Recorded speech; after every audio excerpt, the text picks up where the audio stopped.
Now, if you've been following the India-England Test series, by the way, if you didn't, you must. It's been a phenomenal one. You would have heard and, in fact, noticed some brilliant newcomers who have completely rocked the show for India. Earlier on the program, we had spoken with Sarfaraz's father. What an inspiring story there. And today, we are putting the spotlight on the boy who's being called India's next Dhoni. Wicketkeeper and batsman Dhruv Jurel has had a phenomenal start in his Test career and is now everybody's favourite.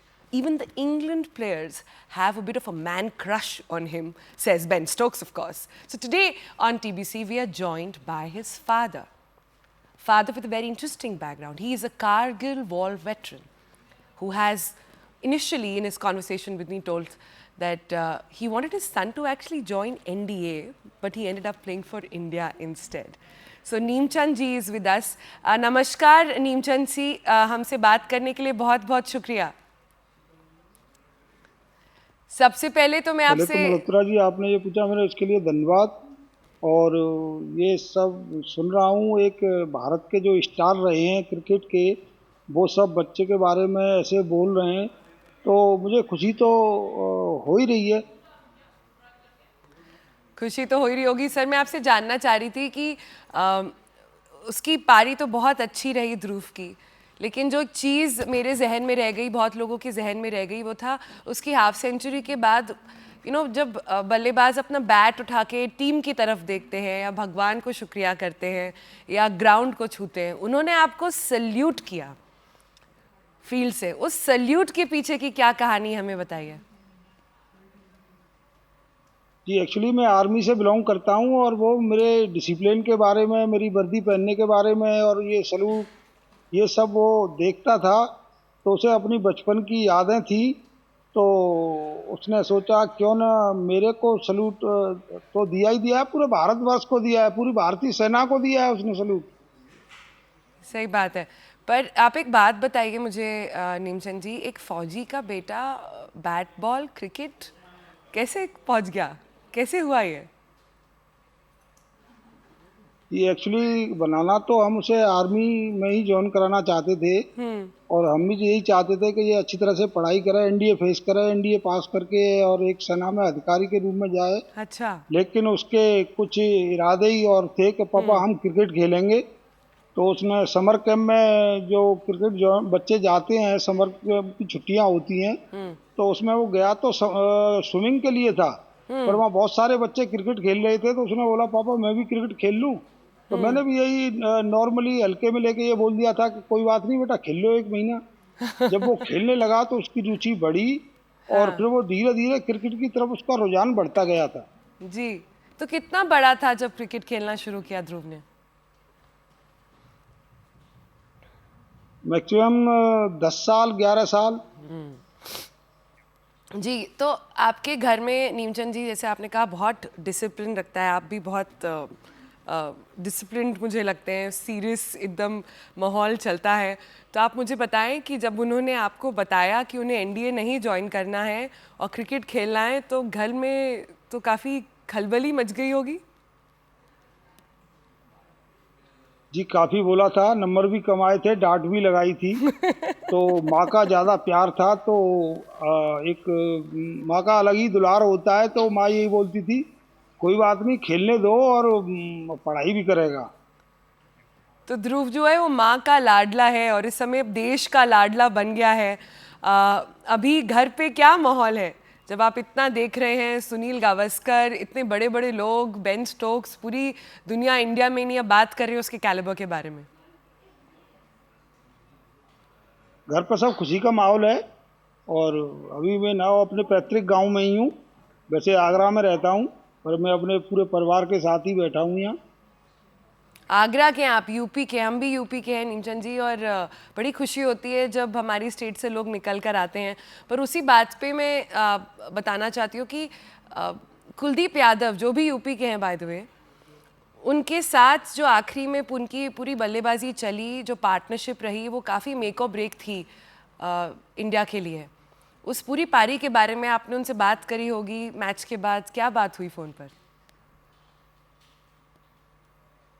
एक तो मुझे सबसे पहले तो एक कुलदीप भी जितना role ध्रुव का था वो भी कुलदीप का था रोल। उसने उस संयम से उसको खिलाया। वो सीनियर प्लेयर होने के नाते इसका डेब्यू मैच था, तो उसने बड़े संयम से उसको अपना साथ दिया और उसको एक सीनियर प्लेयर होने के नाते उसे बहुत अच्छी तरह से डील करते हुए वो लंबे स्कोर तक ये दोनों पारी को ले गई। जी जी। तो अभी नीमचंद जी, जैसे ध्रुव का कंपैरिजन धोनी के साथ हो रहा है। सुनील गावस्कर ने तो कह दिया कि अगला MS धोनी जो है इंडिया का, वो अब मिल गया इंडिया को।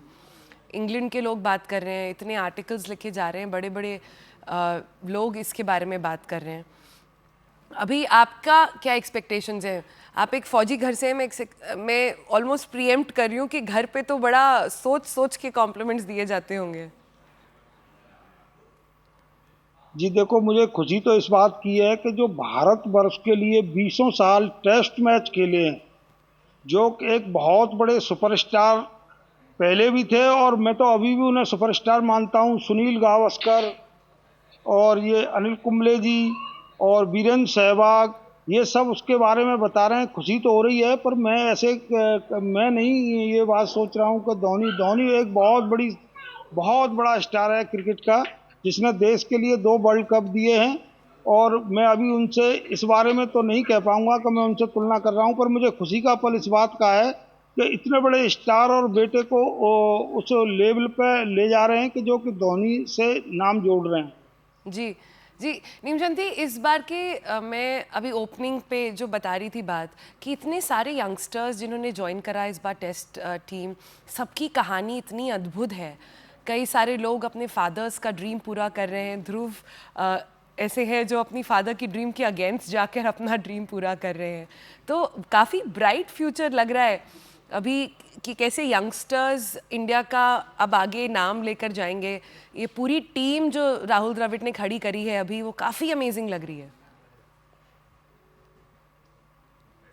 जी देखो, ऐसा है, छोटा या बड़ी फैमिली अगर मेहनत के सामने, तो ये मेहनत करेगा तो उसको उस पर मुकाम जरूर प्राप्त होगा। और जो मेहनत जिस बच्चे ने कही है, जो आप बोल रहे हो कि कोई पानी बेचा या किसी ने गोलगप्पे बेचे, कोई कहीं से आया, नहीं, उन सब ने बहुत संघर्ष किया है, बहुत मेहनत की है। और उन लोगों के टैलेंट को जो बीसीसीआई ने पहचान के उनको जगह दी और वो वहाँ पर खेल रहे हैं। तो इसमें गरीबी और ऊंचा ऐसा कुछ नहीं है, केवल टैलेंट और मेहनत ही आगे ले जाती है। बहुत बहुत उम्दा बात करी आपने नीमचंद जी। बहुत बहुत कंग्रेचुलेशंस आपको, बहुत बहुत बधाइयाँ। अभी जब ध्रुव वापस आएंगे तो आगरा के तरीके से उनका स्वागत होगा, क्या तैयारियां चल रही हैं? जी बस स्वागत तो सभी लोग मेरे मिलने वाले सारे सेलेक्टर्स, सारा आगरा, पूरा परिवार, रिश्तेदार जितने भी हैं स्वागत के लिए तैयार हैं। बाकी मैं तो यही चाह रहा हूँ कि जैसे एक पहले पापा था तो मैं उसी तरह उसको उसका स्वागत करूँगा। बहुत ही आर्मी टाइप आंसर सीरियसली आपने दिया है। तो आगरा के पेठों से स्वागत नहीं होगा क्या भाई? आगरा यूपी का लड़का वापस आ रहा है। जी मीठा तो नहीं खाता वो, बिल्कुल नहीं। और मीठा बिल्कुल नहीं खाता। 2020 के बाद शायद उसने मीठा खाया भी नहीं है। My God. So that's the discipline that one is talking about. That is the preparation that one is talking about. That's what it takes to become a star player as well. What a fabulous story. Neemchand जी, हमसे बात करने के लिए, अपना समय हमारे साथ share करने के लिए और इतना उम्दा लड़का तैयार करने के लिए बहुत बहुत कंग्रेचुलेशंस। पूरा देश आपको इस समय थैंक यू कह रहा है। एंड आपका वो आर्मी वाला डिसिप्लिन क्लियरली उसकी फील्ड की टैक्टिक्स में भी निकल कर आता है। जब T20 खेलता है तो अलग टैक्टिक से खेलता है, जब टेस्ट क्रिकेट खेलता है तो अलग टैक्टिक से खेलता है। सो थैंक यू सर, हमसे बात करने के लिए बहुत बहुत शुक्रिया।